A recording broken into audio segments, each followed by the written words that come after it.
Happy Tuesday. We're in Colossians chapter 1. I ended yesterday by reading verses 15 through 20. I'm going to read them again because, they are profitable. Talking about Jesus, He is the image of the invisible God, the firstborn over all creation.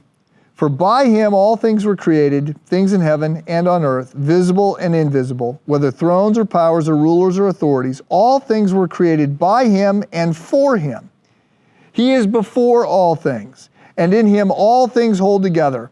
And He is the head of the body, the church. He is the beginning and the firstborn from among the dead, so that in everything He might have the supremacy. For God was pleased to have all His fullness dwell in Him, and through Him to reconcile to Himself all things, whether things on earth or things in heaven, by making peace through His blood shed on the cross.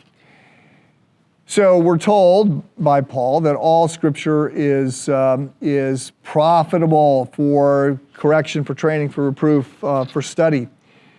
But not all Scripture is as inspiring as other parts of Scripture. This is a very inspired section.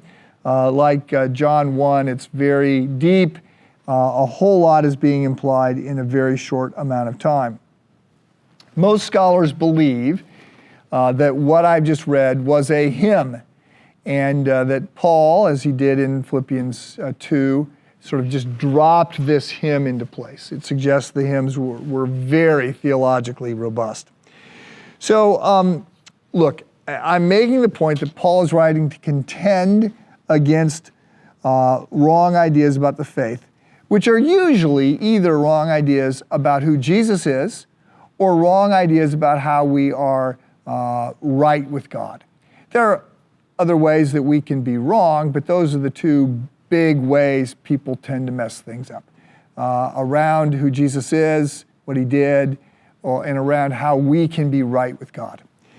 The specific challenges that Paul is combating are not named, but as I said, we're guessing, and I think there's reasons for that, because the focus is on Jesus. Now, it's likely, and I've mentioned this before, but maybe these terms will stay with you at some point.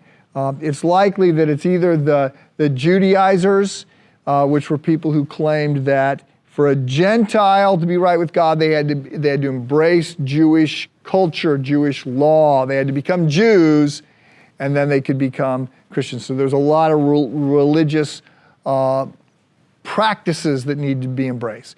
And Paul is, of course, completely against this, and we recognize that there's three parts to the Jewish law: the moral, civil, and ceremonial, and the moral is what we hold on to.